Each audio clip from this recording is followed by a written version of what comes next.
Hello, everyone. Welcome back to yet another episode of Four Continental Podcast. It's me, Singh Pak, and talk about the last games of round of 32. Starting off with the first one, Australia versus Egypt. What are your thoughts on the game? Yeah, I mean, going through this game, I feel like it was kind of hard to predict how this game was really going to go because, like we have said, both teams I feel like were of similar quality, and it was really just going to be kind of confusing. I mean, it was not going to be easy to like predict. But yeah, going through this game, I feel like that's exactly what happened. I feel like in the both halves, I feel like both teams were providing an intense match for each other. In the first half, I think like Jordan Boss was actually playing quite good, but sadly, he had to get subbed off. And then we saw the Egypt goal. Sure, it's crazy. He scored the first goal for them as well, and now he scored it in this match as well. But yeah, and Volpato for Australia, he also had a great shot. But yeah, going to the second half though, I feel like then Egypt were slightly better. They were like creating a lot of chances. And Salah, if I recall, he had like a few good chances as well. I wish he scored. But yeah, then we saw the own goal for Egypt. And yeah, so going into this, it was then the penalties. I feel like, and it's crazy because I don't remember if was it you or David who said like that Egypt were probably gonna win in the penalties, and that's exactly what happened. Because the like David predicted, Australia weren't that experienced in penalties clearly. Because one of the problems I think they had mainly was the fact that they kind of kept like choosing, and like they chose like center backs to take the penalties, which is kind of crazy to me. I mean, it's not crazy, but like it feels like why don't pick the attackers first?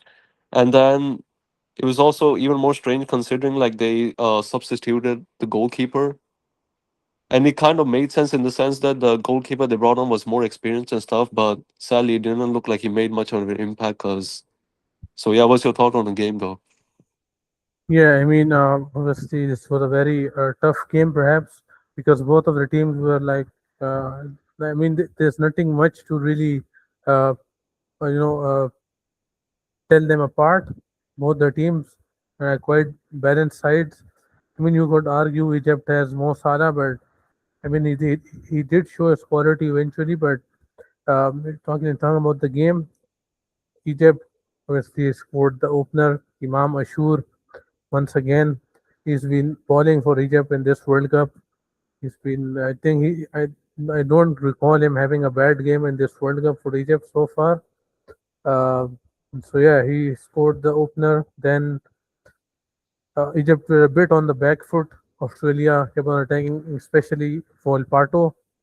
I think he almost hit the crossbar in the first half. Yeah, he was looking quite dynamic. Yeah, Egypt held them off well.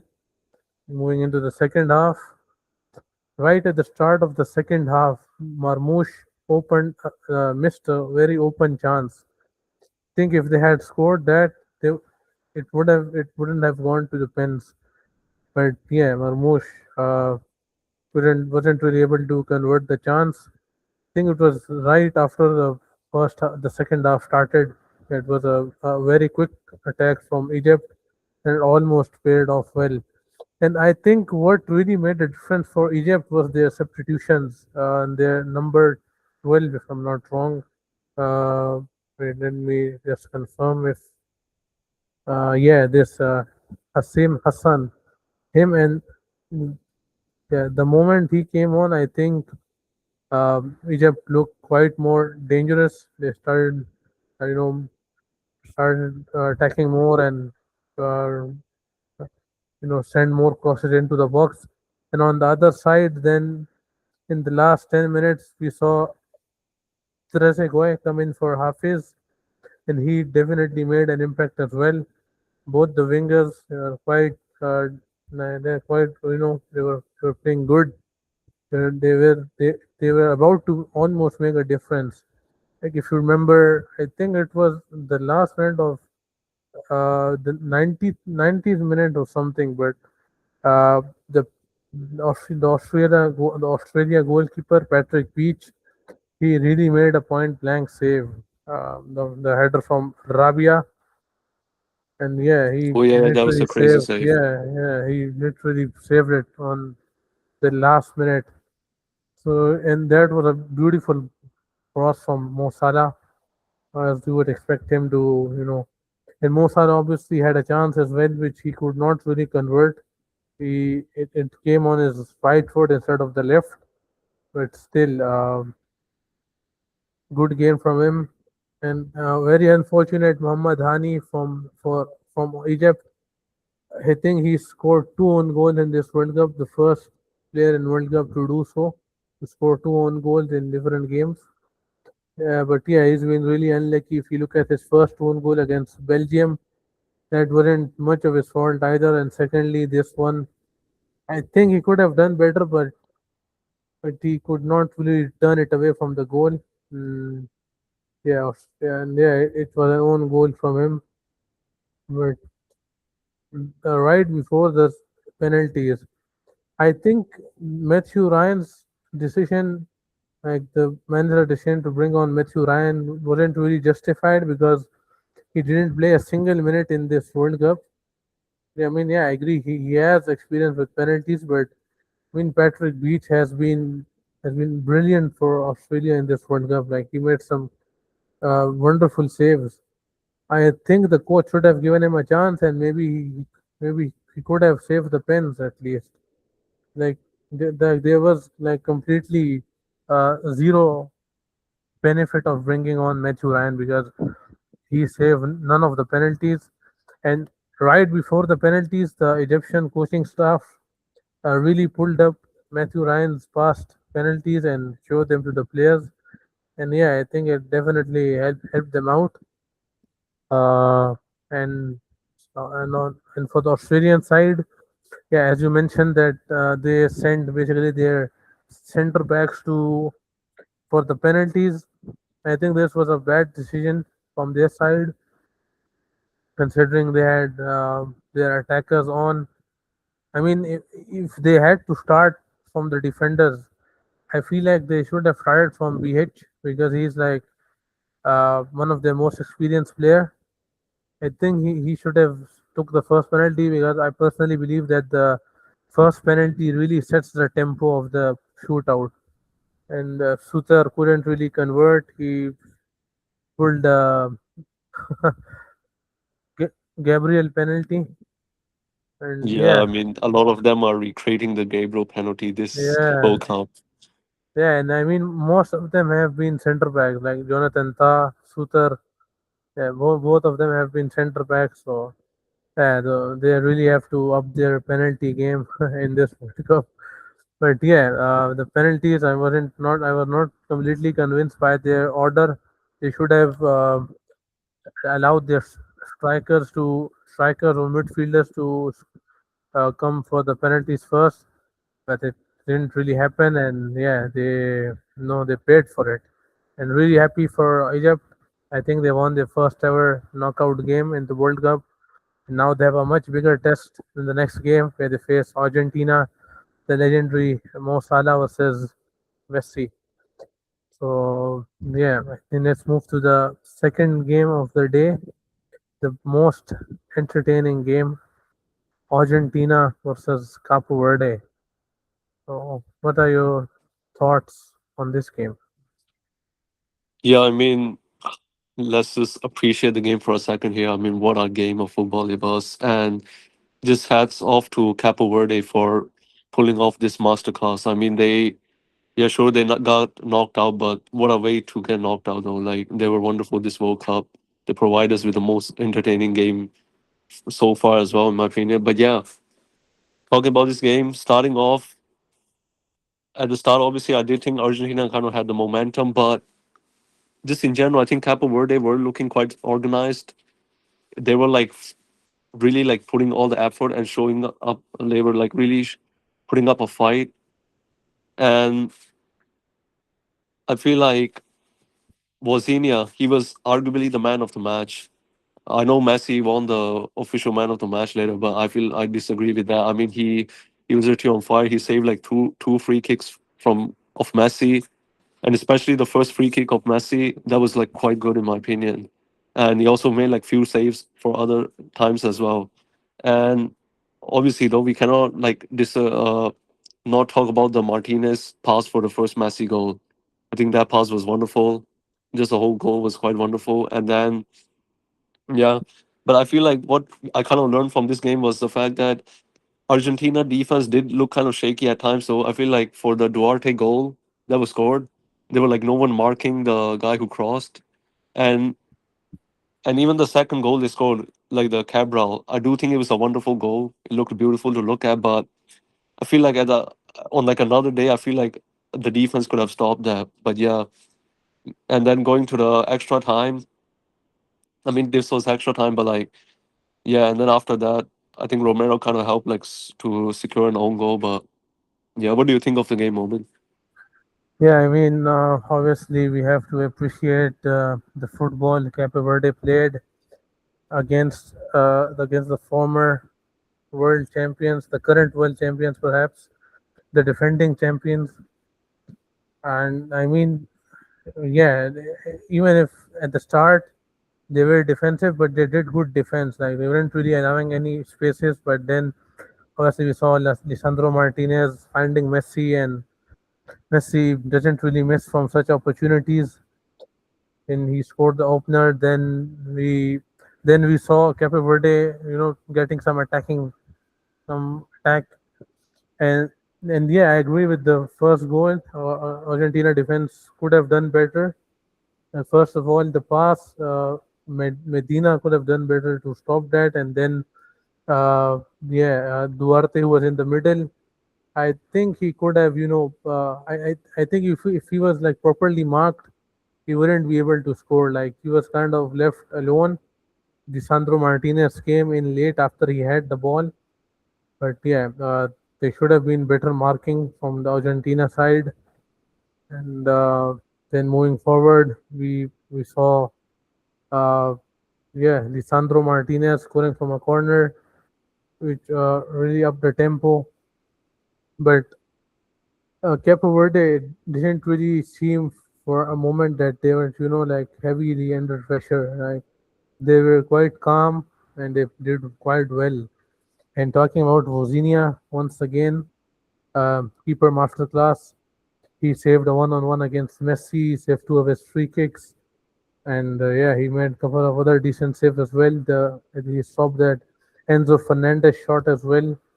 I think which was a quite yeah, it was a goal if it weren't for his quick reflexes. But yeah, although with all due respect, with all the saves he made, I think the fact that he got score upon three times, which was kind of obvious, but these things do matter in cases of in case of such games, which is why I think Messi obviously got the man of the match. He was, apart from scoring the goal, he wasn't really bad as well. He was helping the team, making some crucial passes, and yeah, I think this was a very tough uh, man of the match call, but yeah, I mean, if Cape Verde was on the winning side, obviously Ozina would have been the man of the match, but still, obviously nothing but massive respect for this side coming into this World Cup. Everyone had them not getting knocked out of their group. They held off Spain, they held off Uruguay, they held off you know they held off Saudi Arabia, and now there we are. There we have it. Um, Almost went to the penalties. They had the world champion on their toes, and I think this is a wake up call for the Argentinian defense as well, because next up they face Egypt, which I personally believe are a better attacking side, and if things don't really change for them, I genuinely see Egypt upsetting Argentina here. And yeah, I forgot to mention the second goal scored by Cape Verde. Absolutely nothing to take away from them. What a goal! And yeah, as you mentioned, on a better day, Argentina defense could have blocked it. Like there wasn't really anyone closing him in. He was given a lot of free space, which he utilized and scored a goal. But yeah, credit to him for scoring that absolute banger. Yeah, it was a great game overall. Although Cape Verde did went out, but they go out with dignity, with their heads held high. Hopefully, they can come back even stronger in the upcoming World Cup. Yeah, I'm really excited to see them in their next game, maybe friendlies or their own tournaments.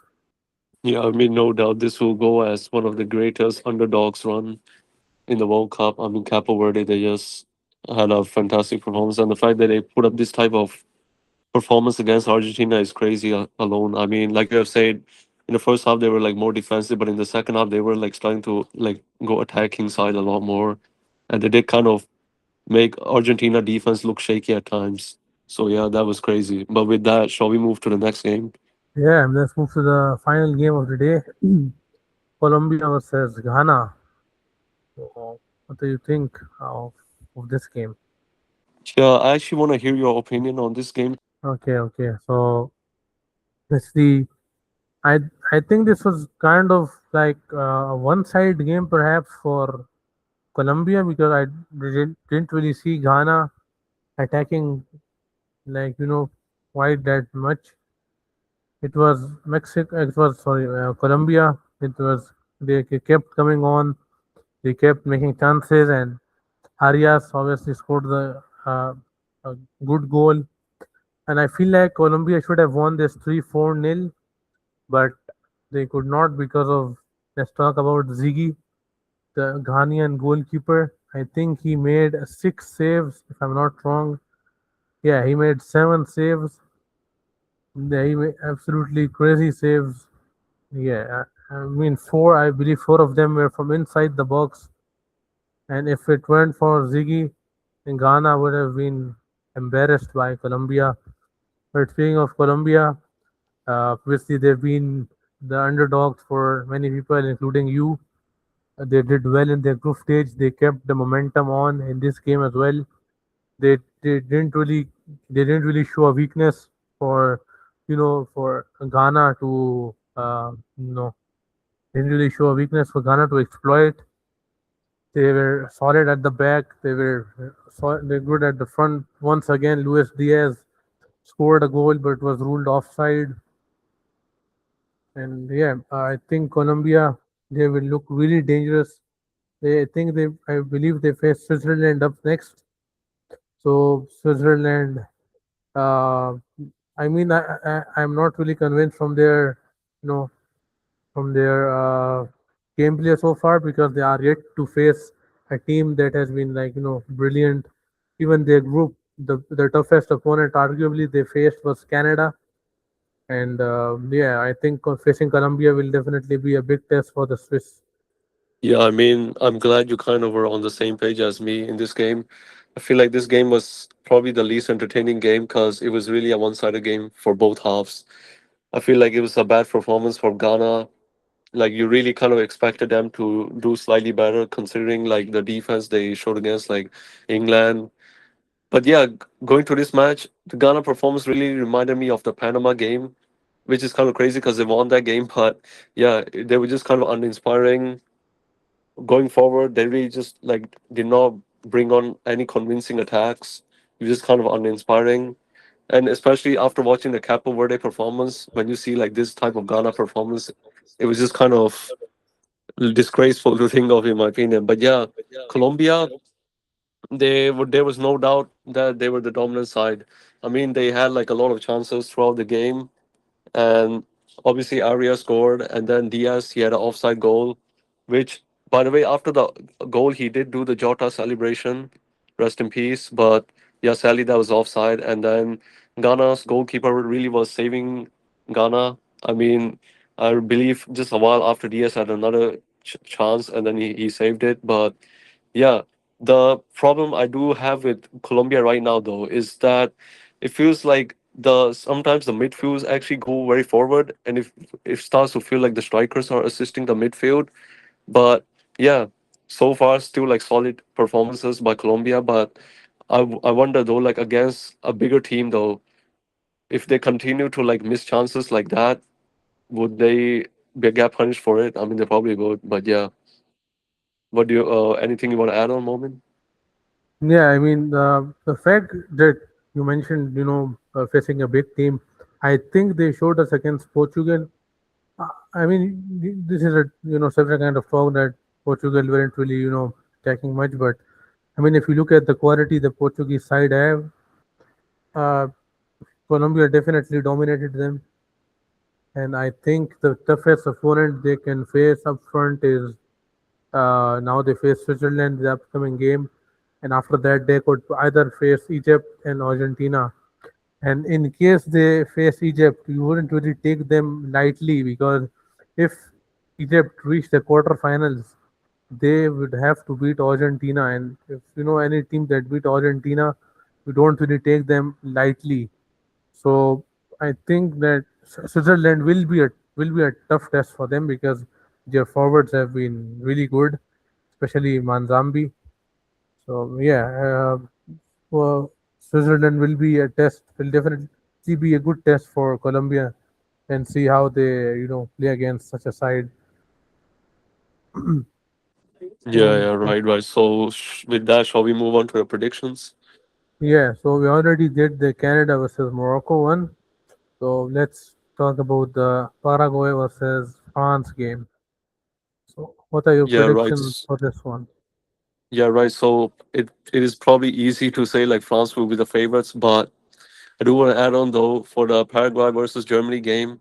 Even though I do think Germany were poor, I do think that Paraguay again kind of reminded that their defense can be quite good and that they can stay organized. So going to this match, it's a little crazy if I think like at least for like the first half, I feel like Paraguay can hold off France. But yeah, I still do think like the quality difference is too much, and I don't think like France has been like underwhelming in the other matches that like Germany though. So I would say France will win, but I do feel like in the first half Paraguay can probably hold them off. But yeah, with that, I'm still going for a 2-0 win for France. What's your opinion, Moment? Yeah, I mean obviously France with the best attack in the World Cup so far. Both of their Dembele and Mbappe are on the race for the Golden Boot, just behind Messi. And yeah, I mean it's honestly, first of all, really that they're competing with a 39 years old, but at the same time, it really shows how strong their defense is. And I think Olise is leading the assist race in this World Cup. He has the most assists. But yeah, as you mentioned, the quality difference is a bit too much. But Paraguayan attack is, I would say, it's good. But I haven't really seen France being that shaky. Their defense being that shaky so far. I mean, you could argue against Norway, like the B team. Yeah, I think they were definitely a concern for them. But apart from that, I don't think they have been really bad. And speaking of Paraguay, their defense, this is the game for Paraguay to, to show them that this is obviously gonna be a defending. It has to be a defending masterclass from Paraguay once again against such a lethal attack of Dembele, Mbappe, Olise, Barcola, Due, all these players. Yeah, this is perhaps the biggest test that Paraguay could potentially face. Uh, and I mean, even if by chance, if I mean, obviously it's kind of like 99% uh, and 99% faith, 1% chance type of situation here for Paraguay. But Germany hasn't like really been that poor as well throughout the tournament. But the fact that they could hold them off, the compact, their defense, how compact it was, the low block, not allowing much space to the players, but with the pace and the how pacey and dynamic the French attack is, I think it will be a problem for them. But although I will give the prediction obviously for France, I think France win this tour as well. But I would really like to see Paraguay holding them off and potentially taking them into extra time or maybe even penalties. Yeah, I mean, it will obviously be a beautiful football moment if Paraguay can put off a masterclass. But yeah, with that, shall we move on to the next prediction? Yeah, I think we only have these two games for today. Yeah, the rest we have are the next are on Monday, I think. Yeah, uh, only these two games for tonight. We start off the round of 16. I think it's been like 80, 85 games so far in this World Cup. We are only 16 days away from the World Cup ending. So now, after the Cape Verde Argentina game has happened, do you think that that was the best game of the tournament, or you think there will be a much better game that could potentially be the best game of the World Cup in yeah so far?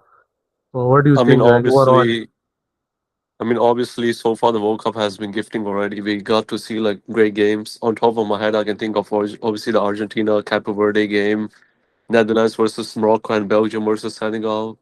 These are the three games which I feel like were really good in terms of entertainment. But call me crazy, but I still think the best game is yet to come, though. I feel like because now the pressure is going to be higher. I don't think like the games that will come are going to be boring. So I will wait for the future. Yeah, I mean definitely. We look at the knockout bracket here. We are done with round of 32, and now we start off the round of 16, which is some really interesting matchups. We have Paraguay, France, Canada, Morocco, Portugal, Spain, USA, Belgium. I mean, all of these games have the potential to be, to be the best one. I mean, yeah, especially Mexico versus England. It's one of the game I'm quite excited for.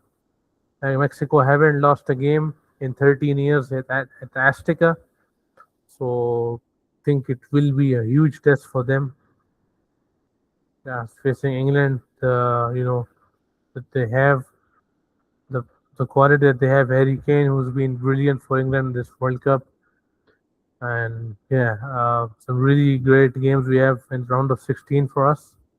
Yeah, I mean, just looking at the picture you are showing me right now, yeah, it's just looking crazy. I just really can't wait for the matches. So yeah, with that, should we call it a day? Yeah, well, for sure. That's it for today. I had perhaps a nice episode. Some really good games apart from the Colombia one. So it was good, obviously, in Colombia's perspective. But I mean, as a neutral, you like to see, like, you prefer games that has goals and more attacking football. But it was just Colombia all along. So yeah, this is for today. Yeah, you would like want to see matches where Yeah, like both teams kind of put up a fight, whereas rather than like ones that kind of only have like one dominant side over the other. yeah, obviously, of course, for sure. So yeah, that's for today. We are done with round of 32. Now we head to the last 16. Then we head to the last eight. Then we head to the last four, and then finally we head to the last two of the best two of the tournament. Yeah, I can't really wait for the upcoming games. Some really great matchups we have. And yeah, that's it for today. And don't forget to like, comment, share, and subscribe. And I'll see you in the next one tomorrow. I catch you on the next one.